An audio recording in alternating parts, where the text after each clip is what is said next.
Hello, everybody. It's great to be back with you. Today, we discuss Afghanistan. So, let me first take a look at who all is with us. I can see Somnath, Abhilash, Krishna, Saraf, Dread Knight, Vishnu, Bajendra, Ankit, Priti, Study Tonic, Arya, Rishi, Dungar Singh Chauhan, Santusht, Malagi, Jyoti Patel, Aditya, Shubhankari, Chiching Dingle, Great Nation, Kira, Fearless, Abhilash, Antriksh, Chandana. Good evening, good day, everybody. It's great to be with you again. So, as always, I am going to take a number of questions that you all have asked in the comments. So, I'm going to take more than 20, 25 questions. And after that, if there is time, I will take some live questions. And as you know, we are talking about Afghanistan today. Things are changing very rapidly in Afghanistan. The Taliban have more or less taken over the country, most of the country, more than 90% of it. And things are changing fast, things are evolving. So that is what we discussed today. You all have asked a great number of a lot of questions, very interesting questions. So let us get into it with question number one. Okay, AK the guy asks, what is the relation between the Taliban and the Pashtuns? Good question. So the Taliban are overwhelmingly Pashtuns. I would say that more than 99% of the Taliban are from the Pashtun ethnicity. So that is the relationship between the Taliban and the Pashtuns. I would not say that all the Pashtuns are Taliban. Only a few of them are Taliban. But the vast majority, the overwhelming majority of the Taliban are of Pashtun ethnicity. So that is the relationship between the Taliban and the Pashtuns, which is very interesting because Afghanistan is home to a number of ethnic groups. The Pashtuns are the original inhabitants, the true natives of Afghanistan, but there are a number of other ethnic groups in Afghanistan as well. The Taliban are almost exclusively Pashtuns. So that's an interesting thing to note as we begin this discussion, this conversation. Question number two. Any sources that Pashtuns are people from the Indian subcontinent? Many people say that Pashtuns are a lost Israeli tribe. There are three main ethnic groups in that region: Persians, Tajiks, Uzbeks, Turkmens, Hazaras, and Pakistanis who are Indians, etc. Listen, I'm not going to give you sources. This is a discussion, that's a conversation. If I bring sources and I do all that, then I'm going to be able to answer only 3 or 4 questions. So I can show you the way, but you need to do a little bit of homework, right? So yes, the Pashtuns are an extension of the population of the Indian subcontinent. They are much the same as us. They have the same origin as the Indian people. They are an extension. They are the ancient people of Gandhar, of the Mahabharata times. Now, there is a lot of research that shows this, genetic research, linguistic research, etc. You can look it up. The information is available in the public domain. So the sources are available in the public domain. Do a little bit of research. Thank you. Now, yes, the Pashtuns, many people claim that the Pashtuns are a lost Israeli tribe. Many Pashtuns themselves believe that they are the descendants of a lost Israeli tribe. Right. Now, genetic research has disproved this conclusively. Genetic research demonstrates that the Pashtuns are an extension of the population of the Indian subcontinent. There is absolutely not even a small trace of any Israeli or Jewish ancestry among the Pashtun people. Okay, so this is a myth that they seem to believe for whatever reason. When it's something you see not only in Afghanistan, not only among the Pashtuns, but also in various converted people in India, in the Indian subcontinent, especially Pakistan and other places. For example, the Pakistanis, many of them, they promote this fairy tale that they are the descendants of either Turks or Arabs. Initially, they used to claim that they are the descendants of Arabs. Now, the Arabs don't like it, and they have made it very clear that they don't see the Pakistanis as their own. So now the Pakistanis are trying to invent a descent from the Turks. They are trying to find affinity with the Turkish people. So this is a fairy tale that they make up in order to differentiate themselves from the people of the Indian subcontinent, especially from the Hindus, because they feel that they need some sort of basis or foundation to their two nation theory claim. So the truth is that the DNA is the same, but DNA doesn't make a nation. DNA is very different from culture. The DNA can be the same, but culture is different. So there is no basis to this claim that the Pashtuns are a lost Israeli tribe. Apart from that, yes, there are many other ethnic groups, the Persians, who are the Tajiks. So let me show the map to illustrate these things. The map, as always, helps us understand things better. Okay, so this is the map. Let me remove this. Okay. So this is Afghanistan. As you can see, to the south of Afghanistan and to the east of Afghanistan, you have Pakistan and India. Okay. To the north, over here, you have Tajikistan. So the Tajik people are essentially an Indo-Iranian people. They speak, I think they speak Persian, a form of Persian. Maybe it's a Dari variant of Persian. So they are an Indo-Iranian people. So those are the Tajik people. This region of Afghanistan, which is to the north, which borders Tajikistan, has a significant Tajik population. So that is the Tajik minority of Afghanistan. Then, if you go east to the west of Afghanistan, northwest, you have Uzbekistan and Turkmenistan. So you have, in the regions of Afghanistan that border these two countries, you have significant populations of Uzbek ethnicity and Turkmen ethnicity. And to the south, you have Balochistan. To the west, you have Iran. So you have this nice, interesting cocktail of ethnicities in Afghanistan. The original ethnicity, the natives of Afghanistan, are, of course, the Pashtun people who speak the Pashto language. So that is so that's the fact about the ethnicities that you find within Afghanistan. You have the Pashtuns, and you have all these other ethnicities as well, including the Hazaras. The Hazaras are not Turks. The Hazaras are the descendants of the soldiers of Chinggis Khan. Chinggis Khan left behind some soldiers after fighting the runaway Jalaluddin Khwarezmi in the Battle of the Indus exactly 800 years ago. So he came through Afghanistan, which was then Gandhar, part of India, and then he went back through that region, but he left behind a garrison of soldiers and commanders, and their descendants are today's Hazaras. The Hazaras claim they have always been in Afghanistan, but genetics tells us a different story. So that is the ethnic mix in Afghanistan. That is important to note to understand the entire conflict that's happening, that's unfolding as we speak right now. So Jatin Kumar asks, why was the Taliban formed? That's a very good question. Who created the Taliban and why was the Taliban created, right? So to understand this, you have to go back a few decades. So in 1979, in the end of 1979, the USSR, the Soviet Union, invaded Afghanistan from the north. Let me show you the map. Okay, so you have these countries here: Turkmenistan, Uzbekistan, Tajikistan. These were all part of the USSR. Now, the USSR, the Soviet Union, sought to increase its geopolitical footprint. They wanted to expand their sphere of influence, and they were wary of the US presence in Pakistan, and they were afraid that the Americans would also start influencing Afghanistan, because Afghanistan was to some extent in the urban areas a westernized country. So, to offset this possibility, the Soviets invaded Afghanistan in 1979, in late 1979, in autumn and winter of that year. Now, the invasion was not very well planned. It was not very successful. The Americans, what they did was they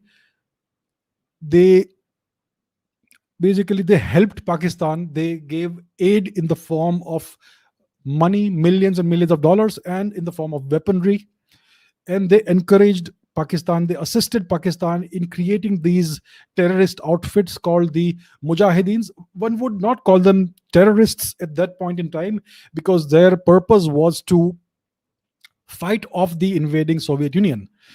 So, what when the Soviets invaded Afghanistan, lots of Afghan refugees came into Pakistan.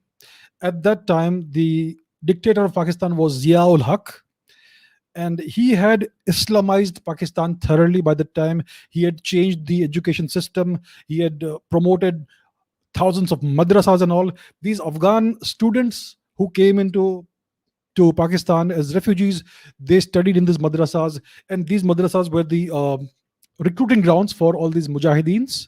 So the mujahideens were armed with weapons made that the Americans provided, and they were infiltrated back into Afghanistan to to fight the USSR in guerrilla warfare.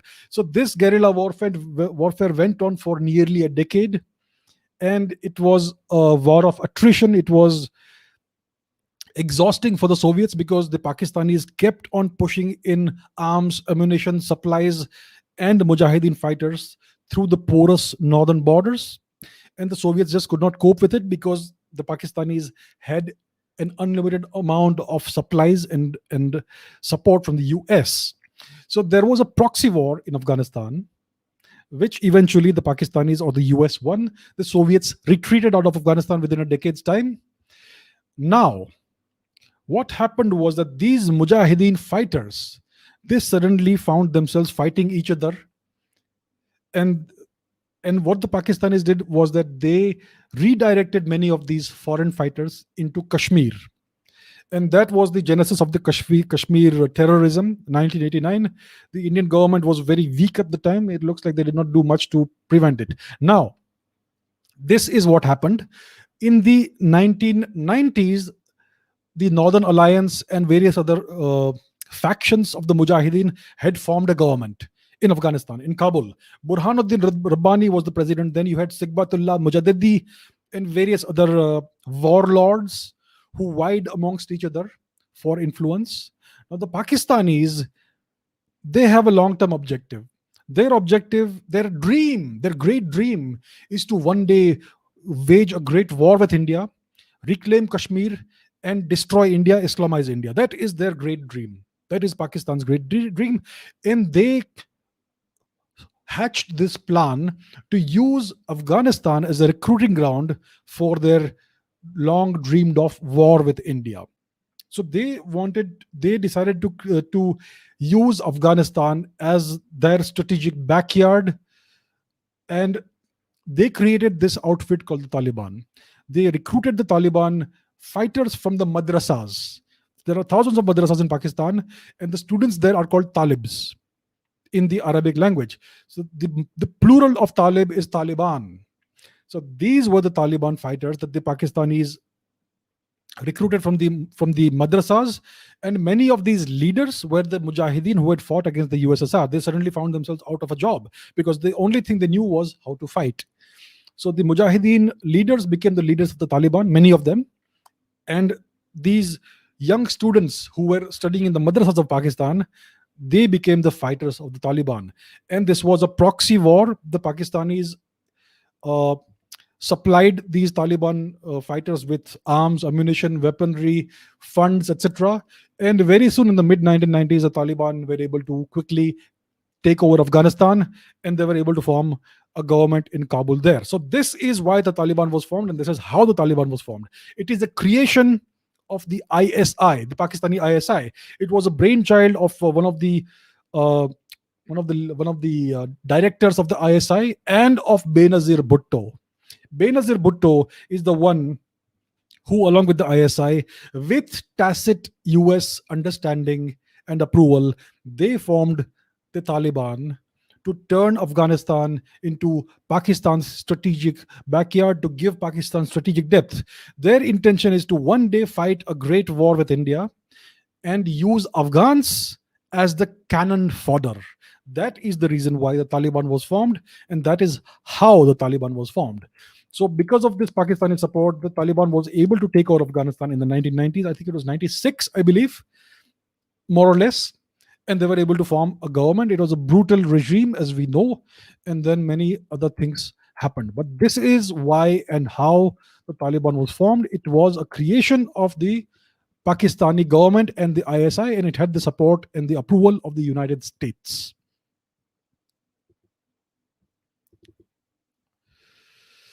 Okay, next question is by Harsh. Can you elucidate the different Talibans, that is, Afghan and Tehreek-e-Taliban Pakistan, and their objectives and plans towards Pakistan and India? Have they joined hands now, or were they always aligned? So there are two Talibans, like you say. There is the Taliban itself, the main Taliban, who are now in power in Afghanistan. And then you have the Tehreek-e-Taliban Pakistan, which is a separate organization. So, what is the genesis of the Tehreek-e-Taliban Pakistan? What is the genesis of the Pakistani Taliban? So, after the 9/11 bombings, after the Americans invaded and occupied Afghanistan, many of the Taliban fighters, etc., many of the Mujahideens, they crossed over into Pakistan, into the FATA region, federally administered tribal areas, which is the Pashtun areas of Pakistan. And many of these people who crossed over were actually foreign fighters, Arabs and whatnot. So the Americans started bombing these regions of Pakistan using drone strikes and all that. And the Pakistan army also, with the approval of the tribal elders, they came into this region with the ostensible aim of flushing out the foreign fighters. But what the Pakistani army did was they acted like an occupying army. They started burning villages and killing people. So this region rebelled against the Americans and the Pakistanis, and the Mujahideens who were already there. They combined forces and came up with this new Taliban, the Tehreek-e-Taliban Pakistan. That is, in very short, what happened. This was in the early 2000s, 2003 to 2005, thereabouts. And that is the birth of the Tehreek-e-Taliban Pakistan. So that is a separate organization from the Afghan Taliban, the main Taliban.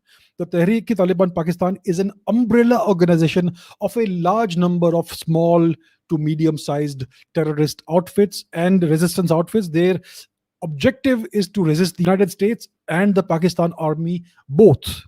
So the Tehreek-e-Taliban Pakistan, their activities are largely confined to Pakistan itself. These are terrorist activities. They have been fighting the Pakistani state, the Punjabistan state, the Pakistani army, and the ISI. And to some extent, they are also cooperating at times with the ISI. It's a complicated situation. The Tehreek-e-Taliban Pakistan also has very close ties with the so-called Al-Qaeda, even with the Islamic State, ISIS. In a way, it's very hard to differentiate between the Tehreek-e-Taliban Pakistan and the Al-Qaeda and the ISIS. These are tags that foreigners have put upon them. They have the same objectives, they have the same ideology. It's very hard to actually see any difference between these different organizations. So that is the Tehreek-e-Taliban Pakistan. At times, they have aligned with the Afghan Taliban. They even had an agreement at some point in time. But for most of their existence, the Tehreek-e-Taliban Pakistan has been in conflict with themselves and also with the Afghan Taliban. So it has not been a harmonious relationship. It has been a relationship that has been filled with conflict and infighting.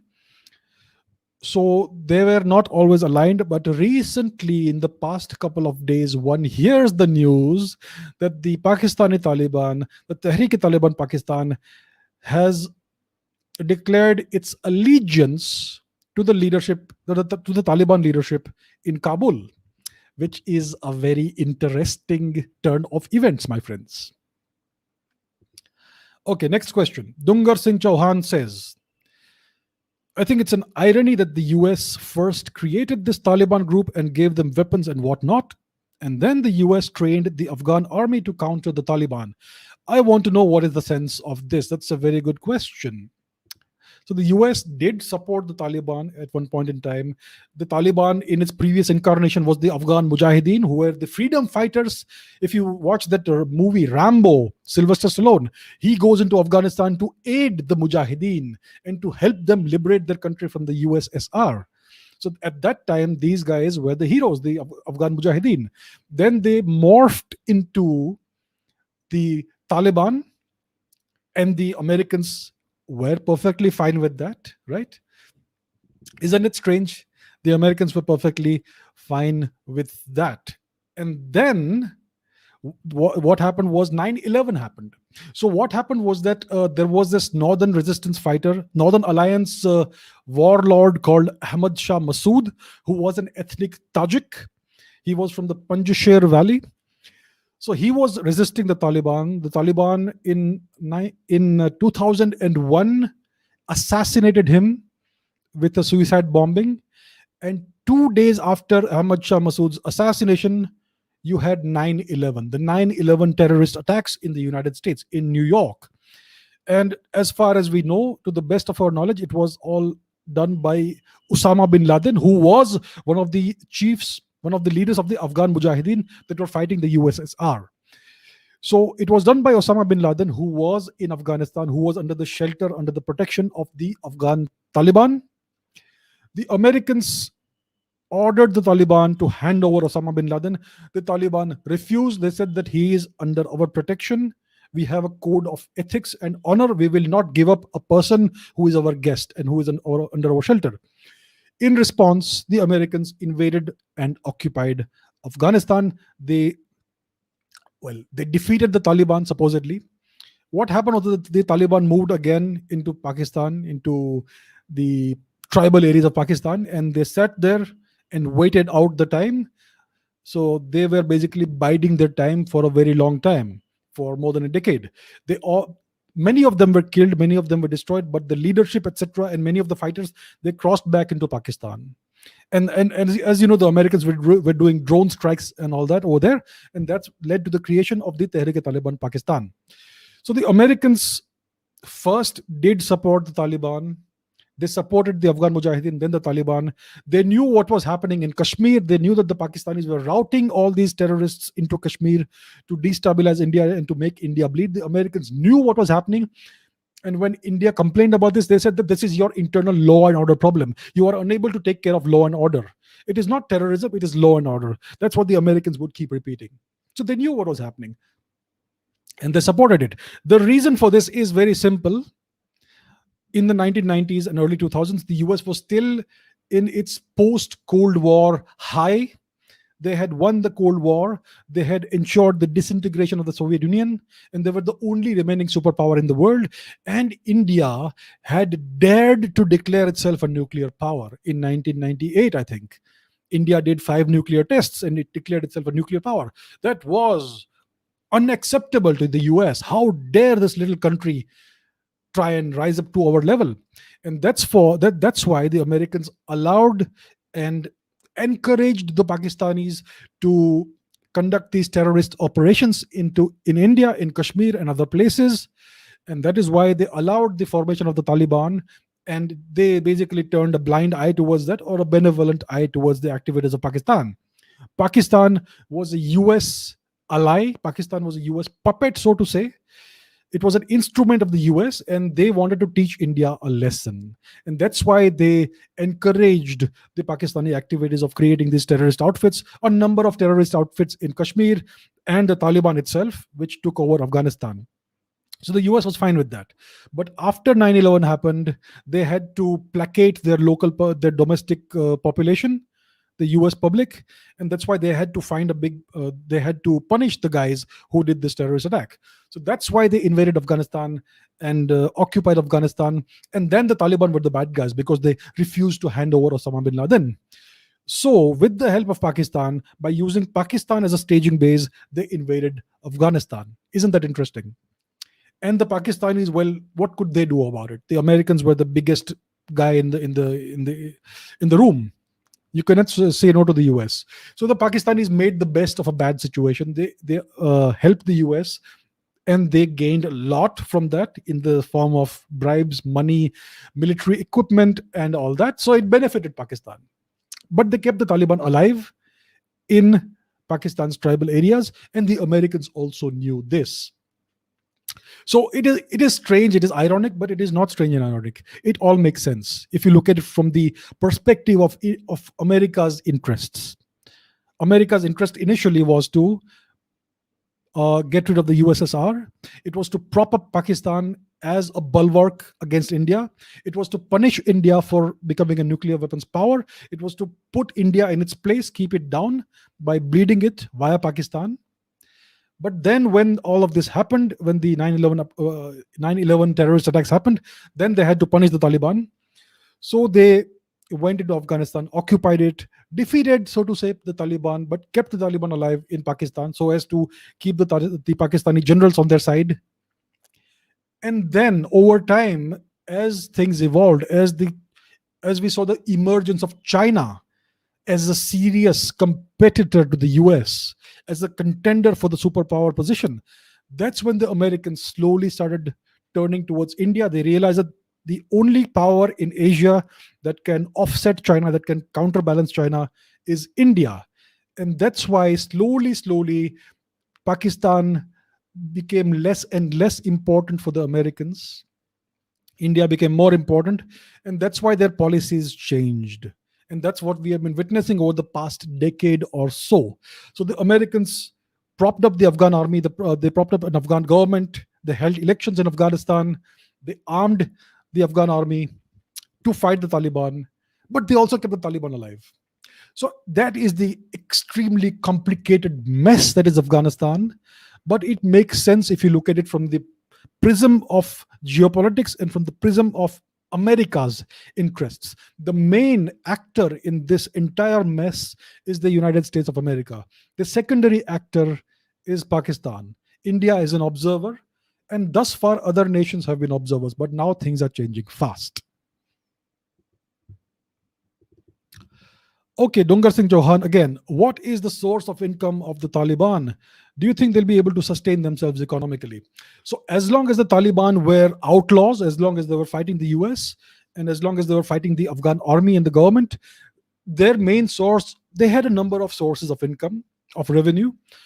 Number one was drugs. They were in control of these poppy plantations in the areas they controlled, and the poppy plant is turned into, I think, heroin, opium, all that. Yeah, some form of drugs. So that was a major source of revenue. I think at least a quarter of the Taliban's revenue came from drugs. Then you had taxes. They controlled significant portions of the country. They would levy taxes. Then they also had funds coming in from other countries, whether it is from Pakistan, whether it is from the Saudi Arabia, from the Arabian countries, from Oman, etc., or from other benefactors and well-wishers across the world. They had funds coming in, and they also did extortion. They also had real estate and all that. So they had a number of sources of income. They were able to sustain themselves. Now they are in charge of an entire country, and they have powerful possible potential allies. They are looking at a relationship with China. They are looking at some sort of relationship with the Russians, maybe Pakistan, maybe somebody else. So they will be able to sustain themselves economically, especially if they are accepted by the international community as the legitimate government of Afghanistan. Sagar says, was the Afghan government corrupt? What was this? Was this whole dealings in Doha was to give them better weapons? You can't help but laugh when the journalists were asking Taliban about women's rights, wearing a burqa herself, that lady from the CNN, yes, and all that. Yeah. So excuse me. So your main question is, was the US-backed Afghan government corrupt? Of course it was. I mean, there is plenty of evidence out there. Many articles have been written about this, about the corruption that you had in the Afghan government, whether it was under Mr. Hamid Karzai or whether it was under Mr. Ashraf Ghani. It is well known and well documented that Afghan MPs, members of parliament, were regularly taking out plane loads of cash, US dollars, out of Afghanistan to the tune of several $billion per year. This was all US aid money that was flowing into Afghanistan. So all this was happening. That money was being transported out of the country. It was being stashed in bank accounts elsewhere, and so on. So yeah, it is well known. There were many scams. There were many real estate scams. There was a lot of diversion of money. Many MPs and leaders had these palatial homes which they lived in. They were able to acquire that sort of money, and so on. So it is well known that the Afghan government, the US backed Afghan government, was quite corrupt. It is well known. And it is, we also know that the Americans were quite aware of this, and this is the modus operandi, whenever the US have propped up a puppet regime anywhere, whether it's Afghanistan, whether it's Pakistan, whether it is in various African countries, whether it was in South Korea initially. These were all dictatorial regimes and extremely corrupt regimes. The Pakistani regime, the Pakistan army, has been propped up by the US for many, many decades, and we know how corrupt they are. So yes, the Afghan government was quite corrupt. It is not me who is saying this. There are so many articles that have been written about this. It's all out in the open. There is even this allegation that Mr. Ashraf Ghani himself tried to take millions of dollars out of the country when he fled from the country. That is a claim that has been made. I don't know if it has been proven, but that has also been written about in the past 2 or 3 days. So I think it's quite clear that this government was corrupt. It was designed to be corrupt. That's the only way you can prop up a regime that doesn't have support at the ground level, So yes, it was corrupt. Dungar Singh Chauhan asks, earlier the data was saying that there were 300,000 Afghan army soldiers, 3 lakh, who surrendered to the Taliban, who have about 75,000-80,000 soldiers. Now the reports are saying the actual number of soldiers in the Afghan army was not more than 96,000, and the 3 lakh soldiers were ghost soldiers. The salaries of these ghost soldiers were taken by the corrupted military soldiers. Is corruption responsible for the victory of the Taliban? Is it legit to blame corruption instead of the withdrawal of the US army? You are right. It has now emerged that the Afghan army did not actually have a strength of 300,000. The strength was quite a bit below that, the numerical strength. And these are so-called fictitious ghost soldiers. So these soldiers existed in the army only on paper, but that money, the salaries and all the funds and equipment and all, that money was diverted and it was repurposed by various Afghan politicians, military leaders, warlords, etc. Yes, this is a fact. So the number the Americans and other people have claimed that the Afghan army was 300,000 strong, it is a lie. It is completely false. That is point number one. Was this corruption responsible for the victory of the Taliban? Well, one cannot say for sure whether that is the reason why the Taliban won. Even if the Afghan army was just 100,000 in number, or only 19,000, or let's say it was only 90,000 in number, still they would have been able to give a very strong opposition and resistance to the Taliban, because they were even 90,000 soldiers is a great number of soldiers. It is equal in number to the Taliban, and they had superior weaponry. They had superior equipment, they had better training, and so on. So it doesn't quite explain why the Taliban have been able to take over the country in such a lightning fast manner. So yes, there is corruption, there were all these ghost soldiers, but it does not explain how the Taliban was able to win so ridiculously quickly. Ashutosh asks, what exactly did the US achieve after spending nearly 20 years and about $100 billion in Afghanistan? It's not $100 billion. It's more than $2 trillion that the Americans spent in Afghanistan. So the question you're asking is, why did the Americans occupy Afghanistan for 2 decades? Well, as we discussed a little while ago, the original aim of the occupation was to was to capture Osama bin Laden and to punish the people responsible for the 9/11 terrorist attacks. Now, they were not able to capture Osama bin Laden. We know that he moved to Pakistan. The Pakistanis orchestrated and engineered that relocation of the guy into Pakistan in Abbottabad. So the initial objective was to bring Osama bin Laden and the other his associates to justice. It was to punish the Taliban and to bring democracy and freedom and human rights to Afghanistan, and a democratic government, and equal rights for women and minorities and all that. Yeah.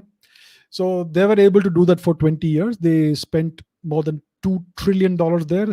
Many thousands of American soldiers. I think, I don't know the exact number, but a lot of American soldiers died there, and a lot of equipment was transferred to the Afghan army. They were trained. So, what did the US achieve? Well, the objectives of the US changed. America's geopolitical objectives changed.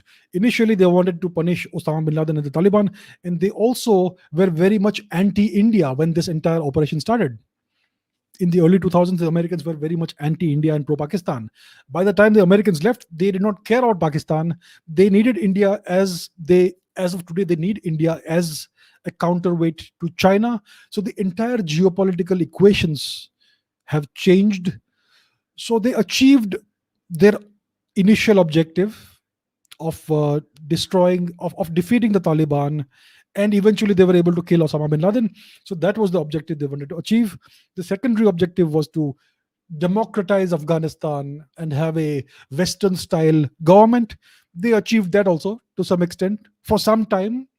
But as the geopolitical scenario changed, and they found that they no longer have any use for Pakistan or Afghanistan, they have left the place. So they have achieved that objective also. So geopolitical objectives are not set in stone, they change with time. And as things changed, they changed their objectives as well. So now they have left the country because it suits them, and it serves their interests to leave the country. So that's what they did in Afghanistan.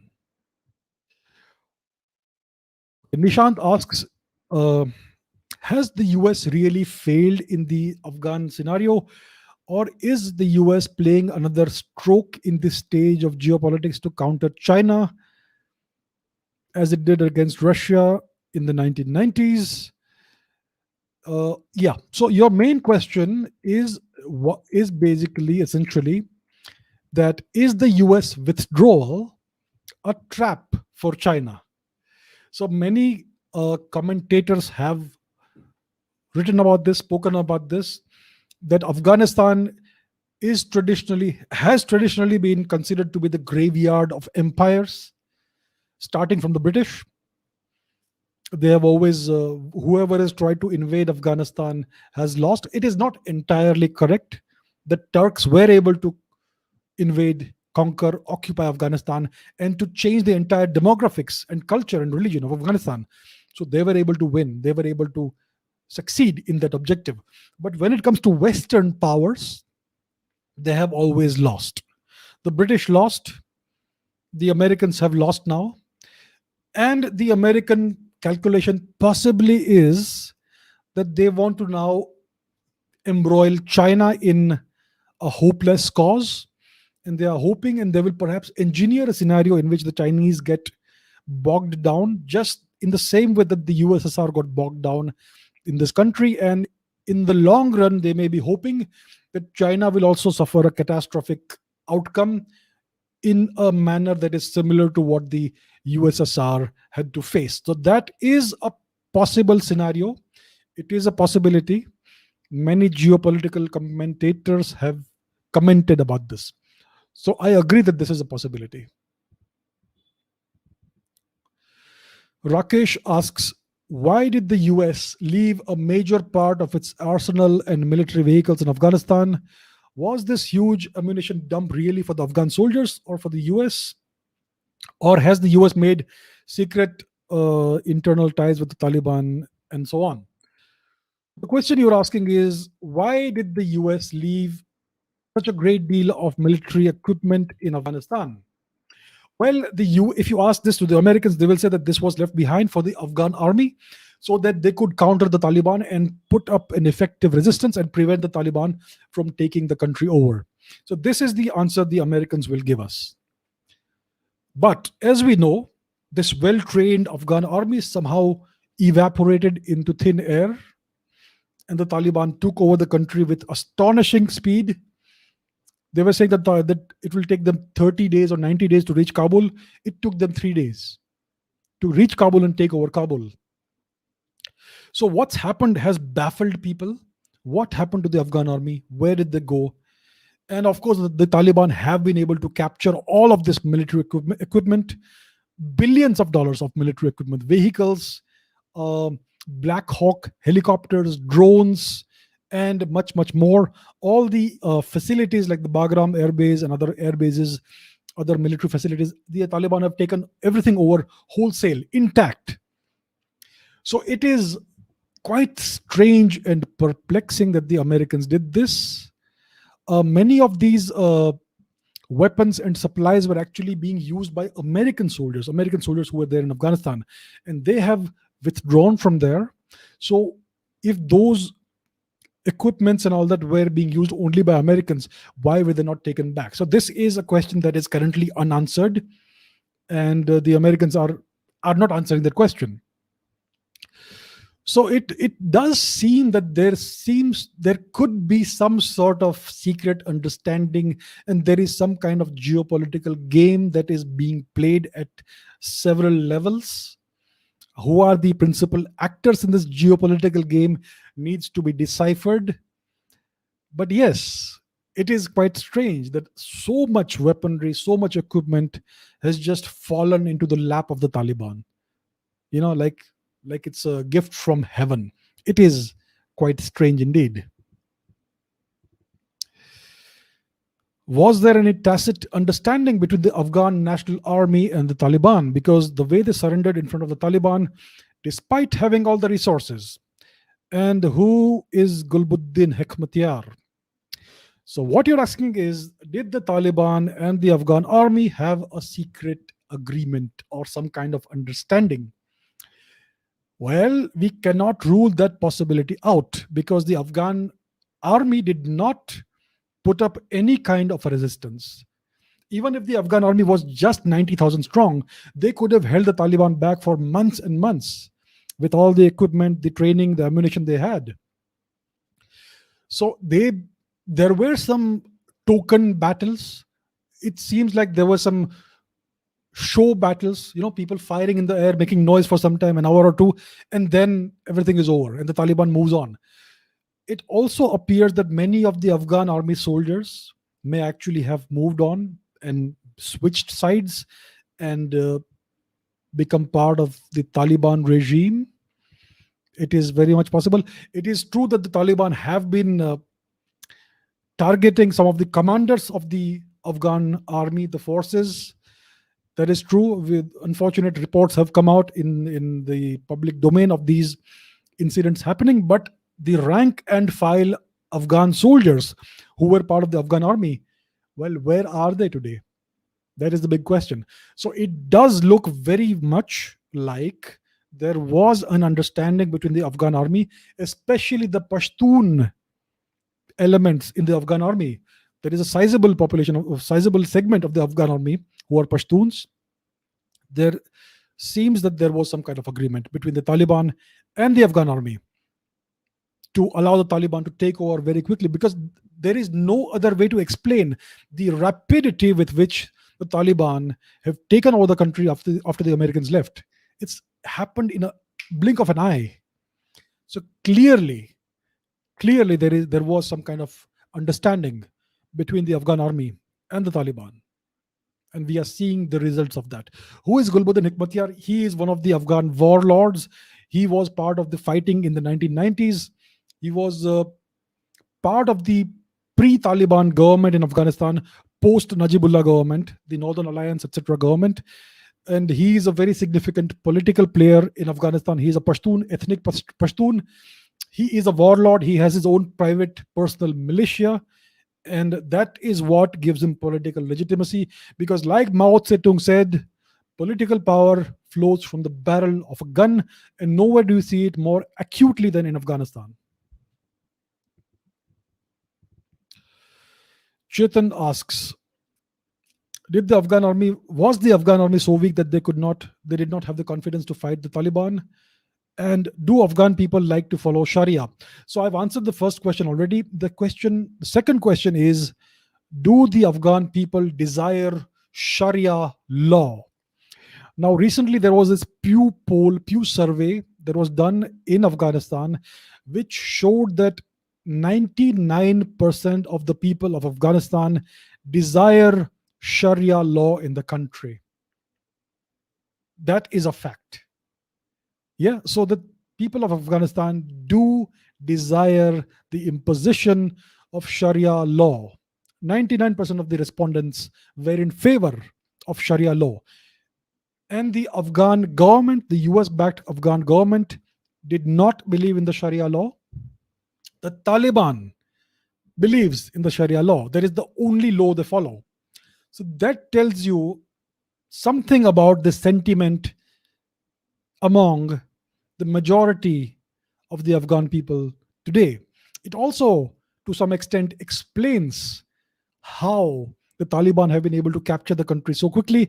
It also explains, to some extent, why there was so little resistance from the Afghan army to the Taliban.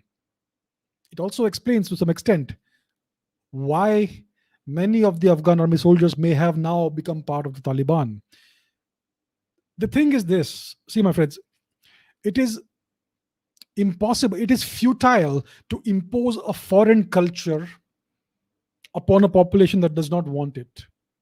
The Americans have been trying to impose democracy everywhere. They tried this in Iraq. They bombed democracy into Iraq. See what happened to Iraq. Iraq is a hellhole today. The living standards and the kind of law and order situation you had and everything was so much better under Saddam Hussein, that brutal dictator, than it is under a US supported democratic government in Iraq. Democracy is not the solution everywhere. Many peoples, many cultures are simply incompatible with democracy. You cannot have a one size fits all solution everywhere in the world. When you have a culture like you have in Afghanistan, democracy doesn't work there. Democracy cannot work there. That culture is more amenable to Sharia law. That is a fact that you cannot deny, no matter whatever is your opinion about Sharia law. They desire it and they're going to have it now. Right? And the similar thing can be seen in Libya, for example. The Americans bombed democracy into Libya, but the standards of living, the law and order situation was much better under the brutal dictator Muammar Gaddafi than it is under whatever regime is there in Libya today. That is an undeniable fact. I know Muammar Gaddafi was a bloodthirsty tyrant, and yet the country was better off under him. So certain cultures need that sort of leadership in order to live in an orderly manner. That's just the way it is. And currently, the culture that is prevalent in Afghanistan among the people is such that they desire Sharia law, they reject Western style democracy. And the thing is this, the Afghan government, the US backed Afghan government, was able to maintain some semblance of order in the regions it governed, but there was no justice. There is a difference between order and justice. When somebody does a riot and targets a particular community, then imposing order means you quell the riot. But giving justice means you punish the guilty. In Afghanistan, there was no justice. There was only order under the Afghan government. Under Sharia law, the Taliban have promised to punish everybody who is guilty. The Afghans actually welcomed that because there was no justice under the Western-backed Afghan government. And in the 1990s, no matter how brutal the Taliban rule was, at least there was instant justice in whatever medieval form it was, but there was justice. They did provide justice according to their understanding. of justice. So for Afghanistan, for the people of Afghanistan, for the common man, perhaps woman, man mostly, it is a welcome change. So that is the fact, the undeniable fact in Afghanistan. They do desire Sharia law. Rahul asks, what is Pakistan's role in all of these developments? The Taliban officers had safe houses in Pakistan. Does it mean the Pakistan government was aware of aiding these militants and decided to do nothing about it? What about the future, etc.? Look, the Pakistan government was not aware of aiding the militants. They were aiding the militants, right? Like I explained some time ago, the Taliban is a creation of the Pakistanis. But the main question is, what is Pakistan's role in the Taliban's victory? The Taliban have won Afghanistan. More than 95% of the country is under Taliban control today. This has happened all in the last week or so. What is Pakistan's role in Taliban's victory? And surprisingly, Pakistan has had almost no role in this, in the events of the past week or even the past month. The Pakistani ISI wanted there to be a bloody war in Afghanistan, a bloody civil war, and they wanted a great deal of resistance to the Taliban from the Afghan army. And that is where, when, if that had happened, then the ISI would have been able to help the Taliban and send regular Pakistani army people in the guise of Taliban to assist the Taliban. And then the Taliban would have been able to eventually take over the country and Kabul with the help of the ISI. That would make the ISI completely in control of the Taliban and of Afghanistan. What's happened is that the Taliban have spread through the country, marched through the country in lightning fast manner, and there has been almost no opposition to the Taliban. And therefore, this Taliban victory has come without any help from Pakistan. It makes the Taliban de facto independent from Pakistan. That is what's happened.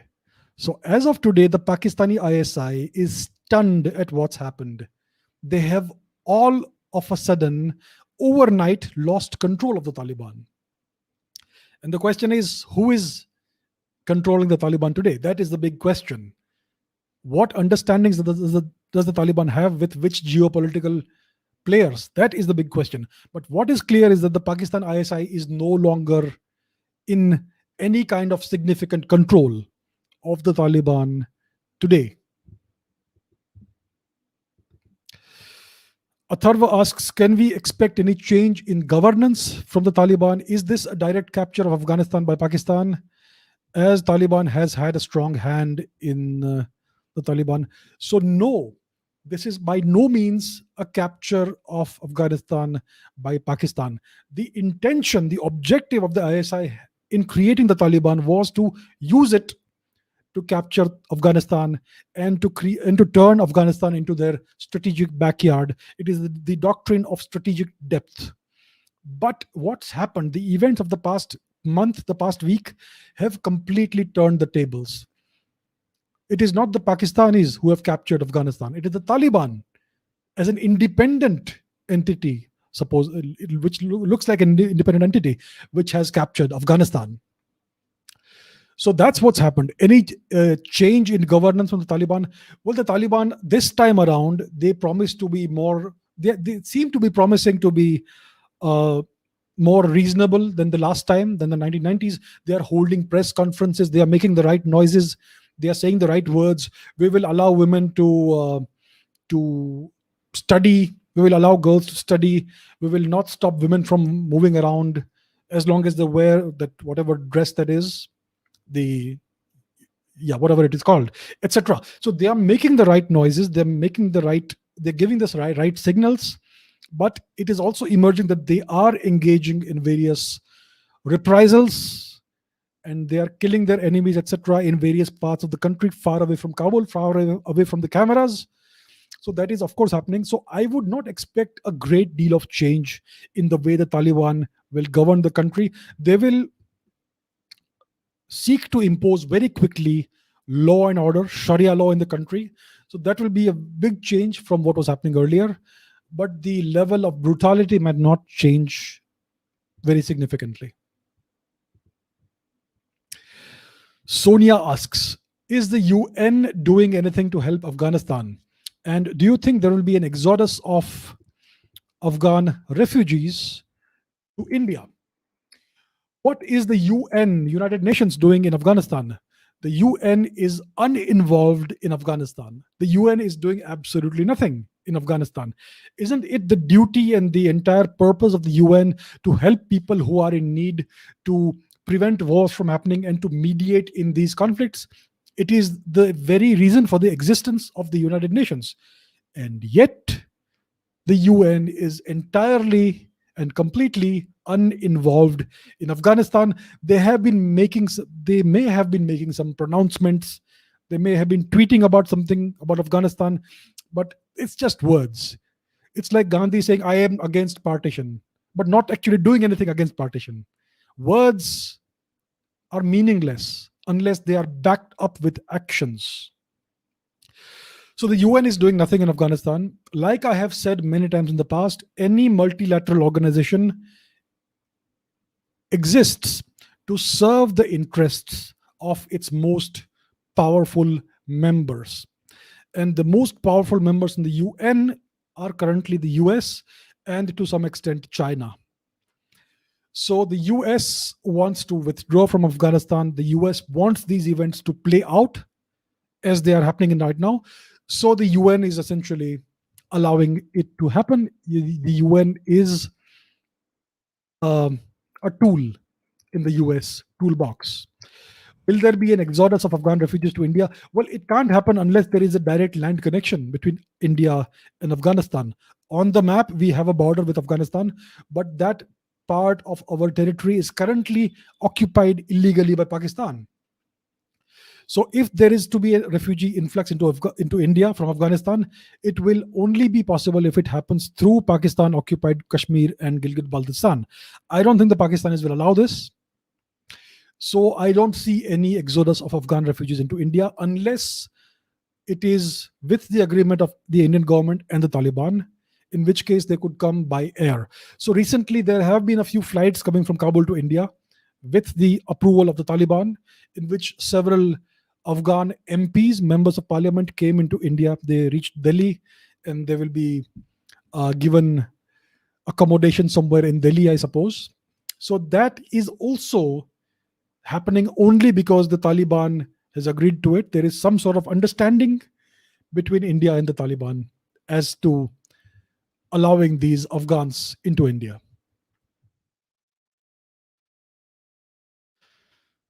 Anita says, can the new Northern Alliance in Panjshir overthrow the Taliban regime? It is extremely unlikely that the Northern Alliance would be able to overthrow the Taliban regime. So let me show the map. Where is this thing happening? Okay, here is Afghanistan. Let us search for Panjshir. Panjshir, Afghanistan. It is quite close to Kabul. This is the Panjshir Valley of Afghanistan. As you can see, it is barely 30-40 kilometers from Kabul. Now, if you see the satellite image, you will see that it is a mountainous region. So it is a valley in the Upari Siena mountain range or the Hindu Kush mountain range. That is Panjshir. So it is quite difficult to access. So it has these natural fortifications and defenses. But the problem with the Northern Alliance, which is there right now in this valley, in the Panjshir Valley, the problem they are facing is that they are surrounded on all sides by Taliban-held territory. So they have no supply lines. If you are resisting something like the Taliban, you need supplies. You need arms, you need ammunition, you need fuel, you need food, you need money. And for that, you need a supply line. If you are surrounded on all sides by the enemy, then all your supply lines are cut off. And that is the situation the Northern Alliance in the Panjshir Valley finds itself in. It is completely surrounded by the Afghan Taliban. So Unfortunately, I do not see them holding out for very long. It seems to be a doomed enterprise. We know that Amrullah Saleh, the Tajik politician, the Afghan Tajik politician, is currently in this region in the Panjshir Valley. He has vowed to not surrender to the Taliban. I wished him the best. I wish him the best of luck, but I do not, unfortunately, seeing this going very well. Unfortunately, because the ground situation is such that they are totally surrounded and they have no way of getting any supplies. So it is Amrullah Saleh and it is the son of Ahmad Masood, who are in this region. They are trying to resist the Taliban, but I do not see this lasting very long, unfortunately. Yuvraj Garg asks, after this event, what is the objective of the Islamic Emirate of Afghanistan as a country, maybe for the next 10 years or so? So what you're asking is, what are the Taliban's objectives over the next 10 years after they have won the war and they have taken over Afghanistan? So the Taliban will want to normalize the situation in Afghanistan. They would want to stamp out all resistance, first of all. They would like to consolidate their hold over the country, over the entire country. Right now, they are in possession of all the major cities and all the roads that connect these cities. But there may be regions in the mountains, in the hills, in the valleys, and rural areas where they may not have a complete presence. So they will want to consolidate their hold over the country. So that is going to take some time. That is number one. And they will also want to ensure that any potential or possible external influence in the country is stopped or prevented. So, as you know, the Taliban is a creation of Pakistan, and the Pakistanis have their own agenda in Afghanistan. The Taliban are, see, the Pakistanis created the Taliban as an Islamist organization. They wanted the Taliban to have an Islamist identity. The common factor they wanted the Taliban to believe in was Islam. But they recruited the Taliban only from the Pashtuns. So the Taliban have morphed into a Pashtun organization, and their agenda is now Pashtun nationalism. So they want to consolidate their hold and control over the entire country. And they want to ensure that these external forces that seek to manipulate them and seek to influence events in the country, that influence goes away. That is their agenda. They also would like the world to recognize them as the legitimate authority and government in Afghanistan. So that is where geopolitics comes in. And then they have certain other nationalistic agendas as well, which are left over from the history of the Indian subcontinent, the Durand Line. So that's where the fun and games eventually begin. For which country is the Taliban an immediate threat? And does India need to continue their infrastructure projects in Afghanistan after the Taliban's take over? Let me answer the first question, or the second question first. Should India continue its infrastructure projects in Afghanistan? As of now, India should wait and watch. India should observe what's happening and maybe have some sort of dialogue with the principal actor or actors in the country. And let's see how things go about that. India has gained a great amount of goodwill in Afghanistan because of all the projects it has done. Those projects have not been with the intention of projecting power in Afghanistan or with the intention of manipulating Afghanistan. They have actually been projects that have benefited the people of Afghanistan. Agriculture projects, the dam, etc., and much more. It has all been something that benefits the people of Afghanistan. And every Pashtun knows this. They all have an amount of goodwill and warmth towards India, including many of the Taliban commanders. So, as of today, India has done enough for now. India needs to wait and watch and conduct some sort of dialogue with the principal actors. That's about question number two. Question number one is, for which country is the Taliban an immediate threat? That is a very good question. The Taliban is a threat for many countries. They are a terrorist organization. They are a UN designated terrorist outfit. I think the Russians are quite wary of the Taliban because the see let's see the map. The Central Asian region is considered by Russia to be its strategic backyard. They consider these are all the former Soviet republics, the former Central Asian republics of the USSR, and the Russians consider this to be their sphere of their sphere of influence. Now, so Turkmenistan, Uzbekistan, Kyrgyzstan, etc., Tajikistan are all considered by the Russians to be part of their extended sphere of influence. The Russian military does military exercises regularly in these countries. Just a couple of weeks ago, the Russians did a military exercise in Tajikistan, just a handful of kilometers away from a Taliban outpost across the border in Afghanistan.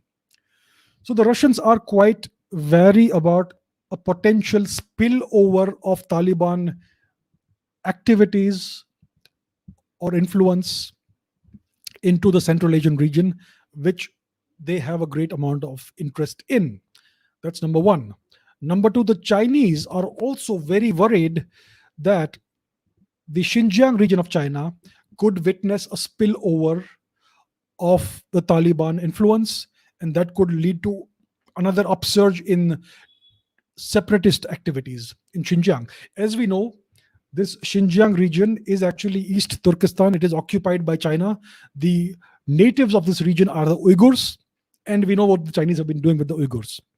So the Uyghurs have been fighting this armed conflict with the Chinese. There have been many terrorist incidents, etc. You could call it terrorism, you could call it freedom fighting, whatever you want to call it. But the Chinese are facing a serious insurgency in Xinjiang. And the Taliban victory in Afghanistan could spill over into Xinjiang. It could provide some sort of impetus to the Xinjiang freedom struggle. So the Chinese also perceive a great amount of threat from the Taliban. Now, let's come south. Which country sees Taliban as an immediate threat? Of course, it is Pakistan. We spoke about the Tehrik-e-Taliban Pakistan, which is in this region. If you can see my mouse pointer, the northern and western regions of Pakistan, the Pashtun regions of Pakistan, the tribal regions of Pakistan. So, and the Afghan Taliban do not recognize this line, the Durand line, as the border between Pakistan and Afghanistan. They have a territorial dispute with Pakistan. The Pashtuns have never recognized the Durand line, which was drawn in the late 1890s by the British. The Pashtuns have never recognized that as the border between India and Afghanistan. So after independence, it became the border between Pakistan and Afghanistan. But many of these regions of Pakistan are Pashtun majority regions. And the Pashtuns on both sides of the border seek a unified Pashtun country, Pashtunistan, which would be part of Afghanistan. So that is the problem for Pakistan. Now that the Taliban have suddenly become independent, so to say, of Pakistan, they will have their own nationalistic agenda, Pashtun nationalism, which does not recognize the Durand line between Pakistan and Afghanistan. And they see the Pakistani army, the Punjabi army, as an occupying force. And what we are seeing in the past few days is that in the Pakistani regions that are Pashtun majority, in the villages, you are seeing Taliban flags flying everywhere instead of Pakistan flags. And just a couple of days ago, I hear that the Tehrik-e-Taliban Pakistan has declared its allegiance to the Afghan Taliban.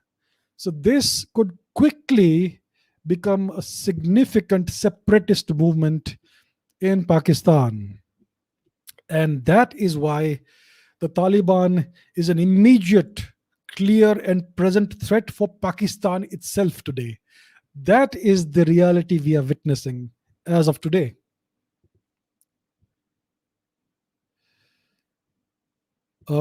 Okay. Will the Taliban be keen on integrating Khyber Pakhtunkhwa into Afghanistan via the Tehrik-e-Taliban Pakistan? Exactly. Khyber Pakhtunkhwa is basically this region. Khyber Pakhtunkhwa, where exactly is it? Khyber Pakhtunkhwa, Pakistan. All right, so it is the northern and western regions of Pakistan and even parts of Balochistan, because the headquarters of the Taliban is in Quetta, Balochistan. So all of these regions will be now eyed by the Taliban. They will want to incorporate eventually in the long term all of these regions into Pashtunistan, into Afghanistan. This is going to possibly spill over into a conflict in Pakistan. We know that the Tehrik-e-Taliban Pakistan have been conducting terrorist organizations in Pakistan for the best part of 2 decades. And now that they are aligned with the Afghan Taliban, you could see an upsurge in such events in various parts of Pakistan. I hear yesterday itself there was a attack in Balochistan, I think in Gwadar, in which 9 Chinese nationals were killed in the terrorist attack. So this could all be an outcome of what we are witnessing in Afghanistan, the Taliban takeover of Afghanistan. So they will definitely have a long-term objective of integrating Khyber Pakhtunkhwa and various other Pashtun majority regions into their own territory. So this could become a significant territorial dispute between Afghanistan and Pakistan. Why is China and Russia accepting Taliban as the government of Afghanistan? China, we know what it's doing with the Uyghur Muslims, but it's supporting an Islamic Emirate in their backyard. And why is Russia willing to recognize the Taliban as well? Look, it's nothing to do with principles and all that. Geopolitics is about real politics. It's about the national interest. What is the Chinese interest in Afghanistan? Number one, they don't want any spillover of terrorism in Xinjiang. That's number one. Number two, the Chinese regard Afghanistan as a potential connecting region for the China Pakistan economic corridor and also for the Chinese belt and road infrastructure. So, if Afghanistan is everything goes well, then they would like to use Afghanistan for connectivity. They would like to uh, build some of this infrastructure through Afghanistan. So that is interest number two. And number three, we know that Afghanistan is sitting on at least $1 trillion worth of mineral resources. And the Chinese want to extract and exploit this mineral wealth of Afghanistan. So that is the interest that China has in Afghanistan. And they are happy to work with any government that is there in Afghanistan. If it is the Taliban, they will work with the Taliban. Why not? It works for them. It is in China's national interest to work with whoever is in power in Afghanistan. Now, when it comes to Russia, they also are wary of the potential spillover of terrorist activities into the Central Asian region. They don't want that. They have been fighting terrorism for a very long time. So they want to contain that within Afghanistan. That's number one. And number two, they also want to possibly expand their sphere of influence in the region. And they also want to taste some of that mineral wealth that Afghanistan has to offer. So that is why Russia also is very much willing to work with the Taliban, because it is in Russia's national interest to work with whoever is in power in Afghanistan. That is the simple reason why the Chinese and the Russians are very willing to support the Taliban and to work with them. Shivashish says, US, Russia, China, what are their objectives on the current issue and who will benefit the most? Okay, so we spoke about Russia and China. What about the United States? That is the big question.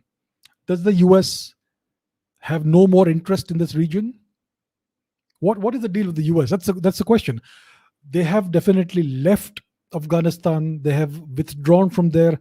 They had built up an entire infrastructure of logistics in Central Asia, a northern network by which they were able to supply their troops in Afghanistan. after things cooled off with Pakistan, that entire infrastructure has also been mostly dismantled. So it looks like the American influence in Central Asia and Afghanistan is almost over. The Pakistanis themselves are now in the Chinese camp. So America doesn't even have good relations with Pakistan anymore. So what is the American objective? Have they simply given up on the region? Not quite. See, we know very well that the Pakistanis were supporting the Taliban all this time. They were supporting the Taliban even when the American soldiers were being killed by the Taliban. And the Americans know this very well, right?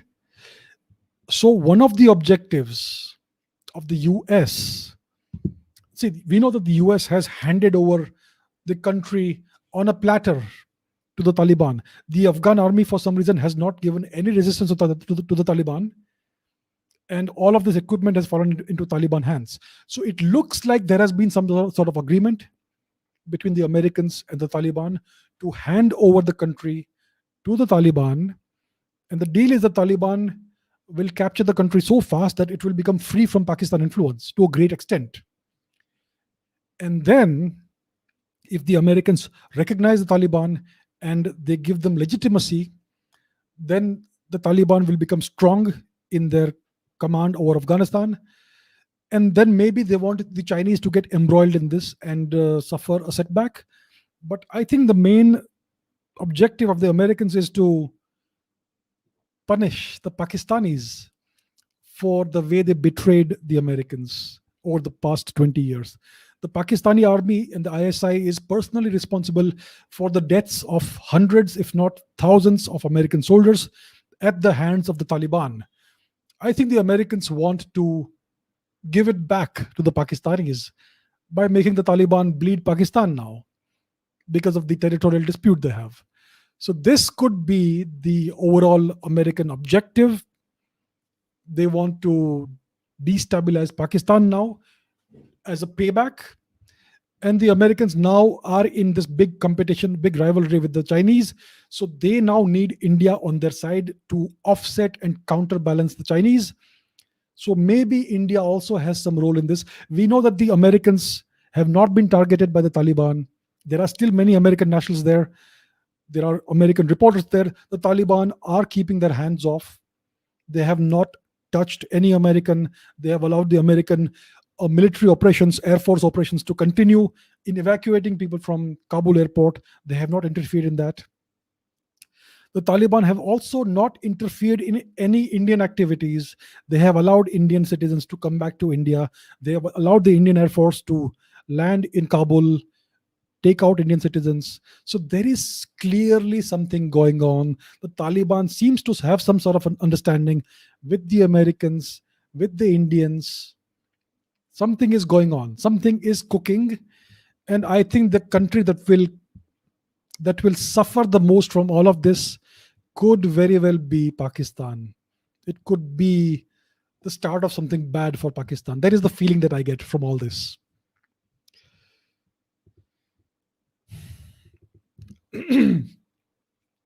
Harshit asks, what could be the impact of the Taliban on India in national security and border disputes with Pakistan, and so on? Will the Pakistanis fund Taliban and use them to attack India?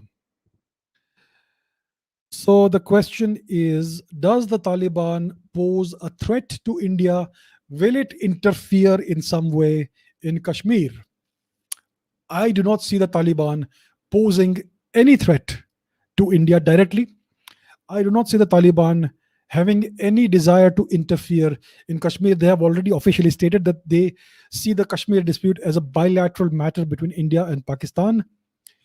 The Taliban's objective is to control the country, to consolidate its hold over the country. And their real objective long term will be to take back the Pashtun areas from Pakistan. I do not see the Taliban as having any sort of problem with India. India, on the map, it has a shared border with Afghanistan, but that region is currently held by the Pakistanis. So we don't even have a common border with the Afghans. and therefore we do not pose a threat to the Afghans. If you look at the Raj Mandala theory, two countries which have a common border, they pose a threat to each other. In reality, we currently do not have a land connection with Afghanistan. So the Taliban doesn't see India as a threat. They see Pakistan as their biggest threat. So I do not see any impact of Taliban on India's national security. Recently, we have seen uh, some terrorists in Kashmir being caught with RPGs, rocket propelled grenades. I think it is just a ploy by Pakistan to make India think that there is some Taliban influence in this. The Taliban have their hands full in their own country, in Afghanistan. I think that the Taliban also have some sort of understanding India and the US. So I don't see any threat at present to India from the Taliban. Kavita says, you often talk about Chanakya's version of the world. How would Chanakya deal with Taliban and the kind of terrorism we see today? Very good question. How would Chanakya deal with the Taliban? Okay, this is what Chanakya would ask himself. A, what is India's national interest? And where do India's biggest threats come from? Number two, what is the Taliban's national interest? And where does the Taliban see its biggest threat coming from? India's national interest is to reclaim the whole of Kashmir. India's biggest threats are Pakistan and China. The Taliban's national interest is to consolidate their hold over the country, to reclaim Pakistan occupied Afghanistan, and their biggest threat and competitor is Pakistan. So Chanakya would say that I have this national interest and I have these threats. The Taliban has this national interest and they have these threats. Do we have any kind of convergence between these two? We both see Pakistan as our biggest threat. We both have territorial disputes with Pakistan. My enemy is Pakistan. The Taliban's enemy is Pakistan. Why can't we work together? My enemy's enemy is my friend. I don't care what Taliban's ideology is. I don't care that they want Sharia law. It has nothing to do with me. It is their internal matter. Their national interest does seem to have some convergence with my national interest. So why can't we work together? That is how Vishnugupta Chanakya would see the world. This sort of realistic approach has nothing to do with morality, with ethics. It is all about realpolitik. It's all about pursuing your national interest. It's all about destroying the common enemy. That is how Chanakya would deal with the Taliban. He would see them as an instrument that he should work with in destabilizing and fragmenting the common enemy, which is Pakistan. And that is why I do not see this. I know the Taliban takeover is a very bad thing for many Afghan people, especially those who were westernized and who did not want Sharia law. It is a bad thing for women who will now have extra impositions on them. But from a cold, hard geopolitical angle, it may actually be a good thing for India. So that's what India needs to work with. Som says, what should India do now? Should India support Amrullah Saleh to give strength to the Northern Alliance, etc., or should India shake hands with the Taliban for short-term peace? India should not seek anything in the short term. All our national interest objectives have to be long-term objectives. We should think in terms of decades. What do we want to achieve in the next decade and 2 decades? I have always said that India needs to give itself a maximum of 20 years to balkanize and fragment Pakistan into its component pieces. India needs to retake Gilgit-Baltistan and Pakistan-occupied Kashmir. We can give Pashtunistan back to the Afghans, and we can have an independent Sindh, independent Balochistan, independent Punjab, etc. That's what India needs to achieve in maximum 20 years. So Who will help India in doing this? Will Amrullah Saleh or the Northern Alliance be able to do it? They are surrounded on all sides. What is the point of supporting them? I know it is quite cynical and heartless to say this, but as the leader of a country, you cannot think with your heart. You have to think in a cold, calculative manner. You have to do things from the perspective of your long term national interest. And India's national interest is not going to be served by supporting a losing cause. So, it will be interesting if the Indian government finds ways of cooperating and collaborating with the Taliban, the Pashtuns, in doing what is best for the entire region. The the Pakistani regime is a terrorist organization. The Pakistan army is a terrorist organization. They are nuclear armed terrorists. They are a threat for the entire region. They are a threat for Afghanistan and for India. India and Afghanistan should join hands and dismantle this threat. So I would say that India seek ways of should explore ways of cooperating with the Afghans, with the Pashtuns, in fulfilling and furthering our common national interests. Krishna says, if India wills, can we wipe out the Taliban? How do we do it? What should be India's Afghan card for the next 20 years and future? Can the Afghan diaspora in India help us in any way in the future? Should we engage with the Northern Alliance?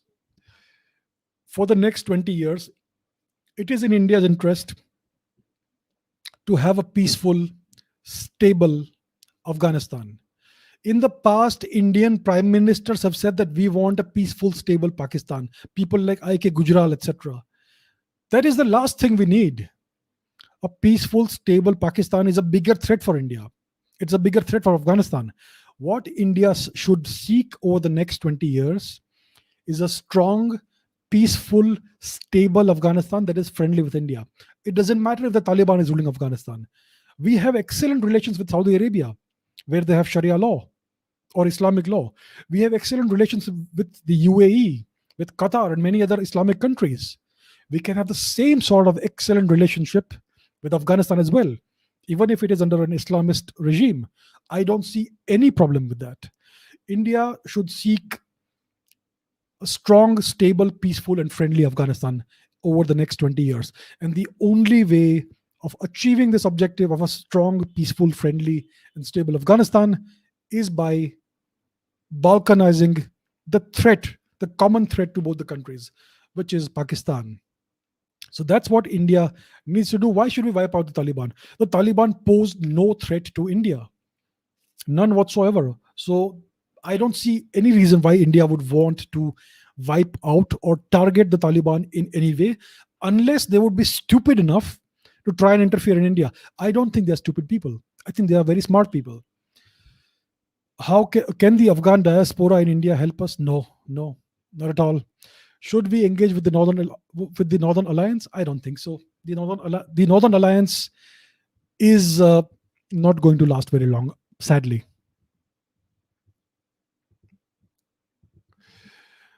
Omkar says, will Taliban take over Pakistan in the future? Arnab says, will Tehreek-e-Taliban be a headache for the Pakistanis now that the Taliban are back in power? I don't think the Taliban will be able to take over the whole of Pakistan in the future. The Punjabis hate the Taliban. The Taliban are a Pashtun movement. The Punjabis and the Pashtuns have a very old rivalry. They have a very old enmity that goes back to the time of Ahmad Shah Abdali. It goes back to the time when Ahmad Shah Abdali helped the Iranian king Nader Shah invade and sack India. And it goes back to the time of Maharaja Ranjit Singh, when Maharaja Ranjit Singh was able to subdue the Afghans, the Pashtuns. So there is this bitter rivalry between the Pashtuns and the Punjabis. The Pashtuns, the Taliban, have taken help from the Pakistan army, the ISI, who are all Punjabis, because they had to. But now that they have their own country and they've been able to win it on their own without any help from the Punjabis, they will want to pursue their Pashtun nationalistic agenda. And we have a strong Taliban presence in Pakistan, the Tehrik-e-Taliban Pakistan, which is now aligned with the Afghan Taliban. And also, let us not forget that there is a significant Pashtun population throughout Pakistan now. Karachi has almost become a Pashtun majority city. So the Pakistanis could be in a great deal of trouble. I don't think the Taliban will be able to take over the whole of Pakistan, but I see a civil war happening in Pakistan in the very near future. So yes, the Tehrik-e-Taliban Pakistan will be a very big headache for the Pakistanis. They could take over conceivably significant portions of Pakistan, especially the western and northern parts. The Pakistan army will definitely fight back. So that's why I say there could be a civil war in the coming days. This could very possibly, my friends, be the beginning of the end for Pakistan if India and the US and the Afghans, we get together and we play our cards right. That is definitely a possibility. Okay, let's take a look at some live questions. If you have questions, ask me now. Okay, do we have any questions?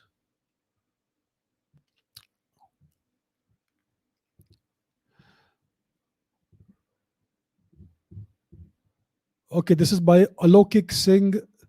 Can Pakistan manipulate the Taliban in terms of Islam and religion to make Taliban stand against India? The Taliban are not stupid. They are a Pashtun nationalist movement. They are Muslims. They will impose their own form of Islam, Sunni Islam, Sharia, etc. in Afghanistan, but they do not want any interference from the Punjabis. They see the Pakistanis as Punjabis because the Punjabis run the army and the ISI and they run the whole country. So that old rivalry and nationalistic identity will now come to the fore. I don't think the ISI will be able to manipulate the Taliban. See, how do you manipulate somebody? You manipulate somebody if they depend on you for money, for arms, for ammunition, for training, and all that. If you have that sort of control on somebody, then you can manipulate those people. Now the Taliban may get funds from China. They will definitely get funds from China. They will also get funds from Russia, conceivably. They may be getting funds from the US and from various other places. Iran may also be a factor in this, by the way. The Afghanistan has a significant border with Iran. So the Pakistanis could very much find themselves sidelined very fast. They may already be sidelined in this matter. So I don't see the Pakistanis, the ISI, being able to significantly manipulate the Taliban in any way because the Taliban are no longer controlled by them. They are no longer beholden to the ISI. So let's take some more questions. Questions about Afghanistan, not about history. Saraswati River, no thank you, not today.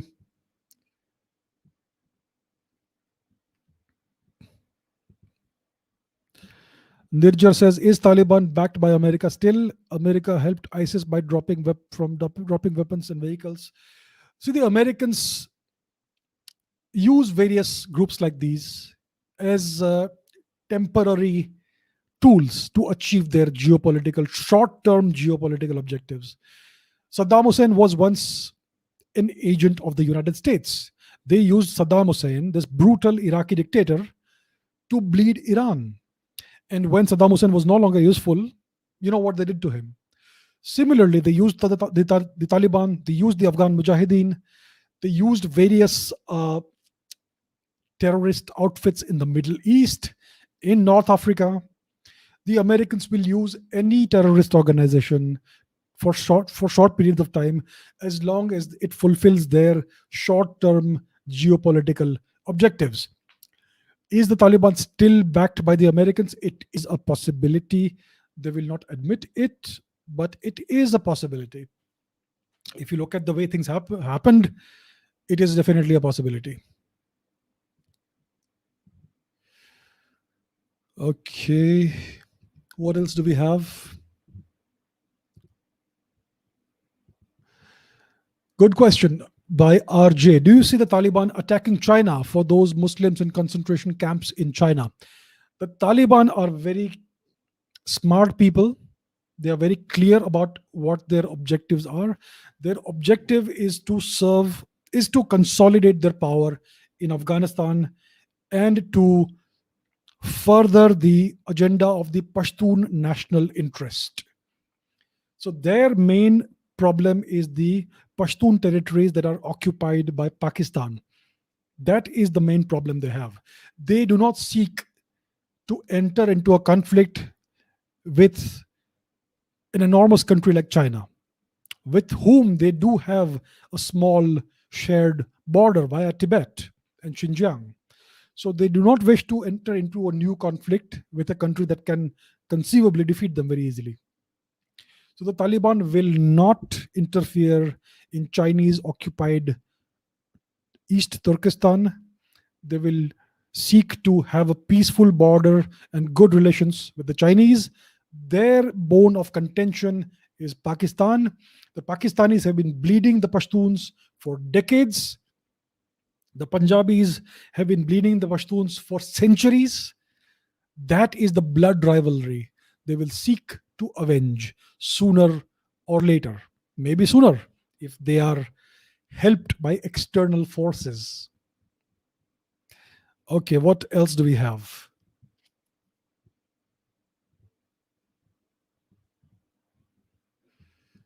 What else do we have? Kapil asks, what will happen to India and Indians if it takes up the mantle of the USA and deploys the Indian military in Afghanistan for counter-terrorism operations, basically replace the USA? My question is, how does such an action help India's national interest? Does the Taliban pose a threat to India? No. The Taliban have made it very clear they have no intention to interfere in any form in India. The Taliban have allowed the Indian embassy staff and other Indians to peacefully depart from Afghanistan. They have allowed the Indian Air Force to land in Kabul, take people out without any trouble. They have been cooperating. They have been saying the right things. Thus far, they have done absolutely nothing against India. So I don't see why India should regard the Taliban as a terrorist outfit. We should regard them, we should regard an organization as a terrorist outfit if it targets India and Indian interests. If it does not target India, if it does not target Indian interests, then it is not our concern what else they do. And therefore, India should not regard the Taliban as a terrorist outfit as long as it does not target India or Indian people or Indian interests. And therefore, I do not see it necessary or fruitful or desirable for India to deploy its military in Afghanistan. It would be a very stupid move, similar to what Rajiv Gandhi did in Sri Lanka. It's pointless. The Taliban could actually be an ally of India, like I have been saying. So, yeah, so India should not do any of that. There is no need for India to try and replace the USA. It is pointless.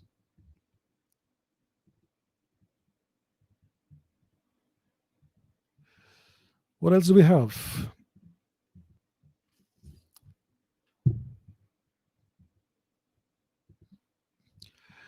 Pawan says, what are the indirect threats that the Taliban poses to India? Is it raise of motivation of separatist forces? The Taliban does not pose any threat to India. Their agenda is not India.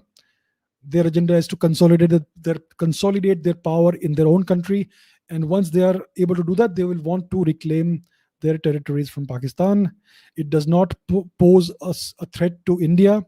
It does not, as far as I understand, it does not seem to have any connections with the terrorist organizations that the Pakistanis have created in Kashmir. So I don't see it posing any significant threat to India.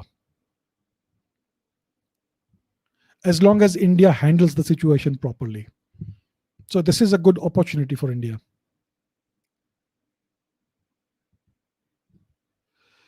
Akshay says, will it not be hypocritical for India to recognize the Taliban when they consider Kashmiri Mujahideen as terrorists?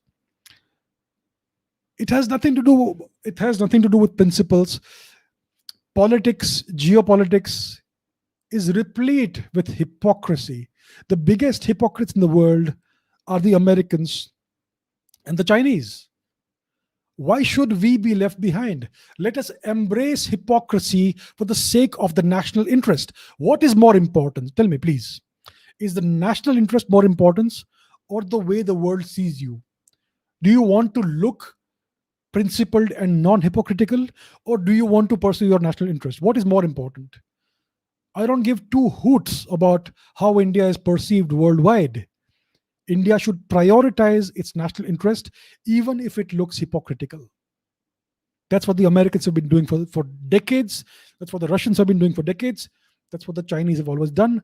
India should also do the same. Only pursue your national interest, play the hard geopolitical game. Recognize the Taliban as long as it does not pose a threat to India, and target the Kashmiri Mujahideen and various terrorist organizations as terrorists. That's what India should do. Perception doesn't matter. Let the world call us hypocrites. 20 years down the line, we will have a stronger country, and those claims of hypocrisy will be long forgotten.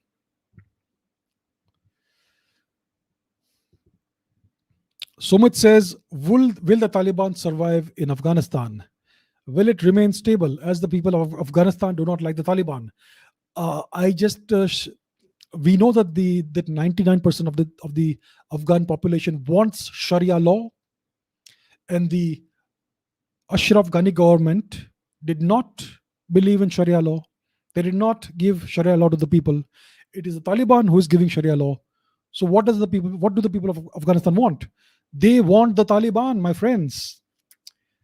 The Taliban will survive in Afghanistan. They have the guns, they have the firepower, they have the support, they have everything.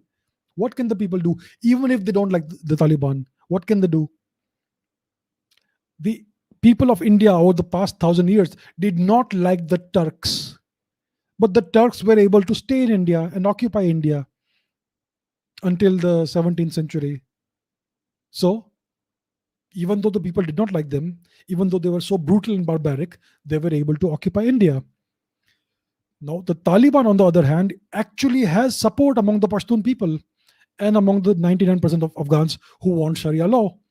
So I don't see any problem for Taliban in surviving and even thriving in Afghanistan.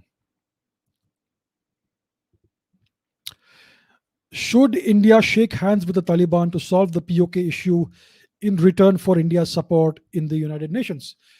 India should support the Taliban in the UN, contingent on them doing what we want vis-a-vis Pakistan.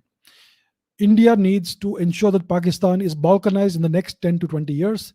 If the Taliban takes steps in that regard, in reclaiming Pashtunistan, etc., and as long as they are favorably inclined towards India, as long as they don't interfere in India in any way, I don't see why India should not support them as the legitimate government of Afghanistan.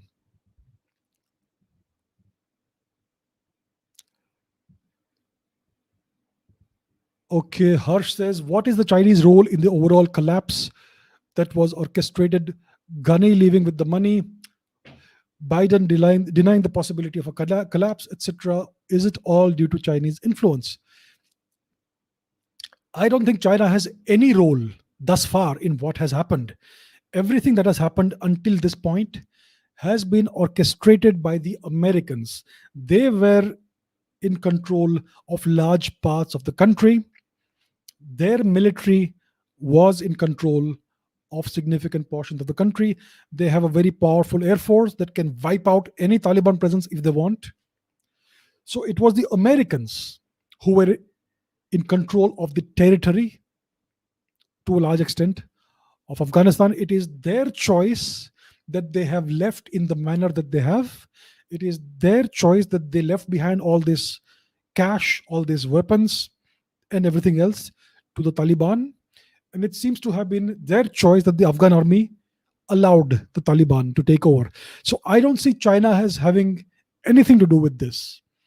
But yes, now the Chinese will want to get involved in this, and maybe it is a trap for the Chinese set by the Americans. Okay, one more question.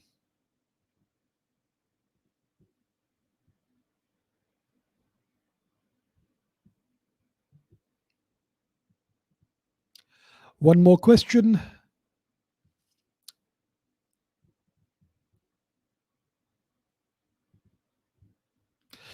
Shashank says, why can't India just go on and conquer Pakistan occupied Kashmir? Things have to be done step by step. You you cannot get ahead of yourself. You cannot take rash decisions. Everything has to be calculated, well thought out, well planned out. You cannot act emotionally. This is a very big move to go back and conquer Pakistan occupied Kashmir, take it back. It should be done at the right time. It should be done. And when is the right time for that? The right time is when Pakistan is very weak. Right now, the Pakistanis have the support of China. They have nuclear weapons. So right now would not be a good time to do this thing. The Chinese may also get involved in this matter right now. But in the future, if Pakistan is in the middle of a civil war, if it is destabilized in the northern and western borders with Afghanistan, and maybe if it is on the brink of being fragmented because of these forces, that would be the right time to go and take back POK and do various other things. So what India needs is patience. We have waited 70 plus years.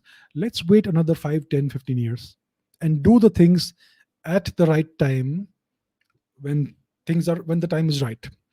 So as of today, India needs to wait and watch, do things behind the scenes, shake hands with the right actors on the geopolitical stage, and bide its time.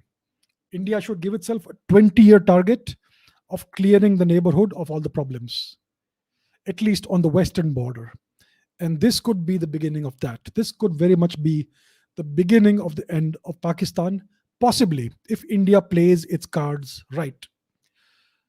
Okay, so that brings us to an end of this session, my friends. Thank you so much for all your questions. Very good, very interesting questions. Thank you so much. So we end this here, and I will see you very soon. I will see you in tomorrow's history session. Until then, take care. Have a good day. Have a good night. Bye.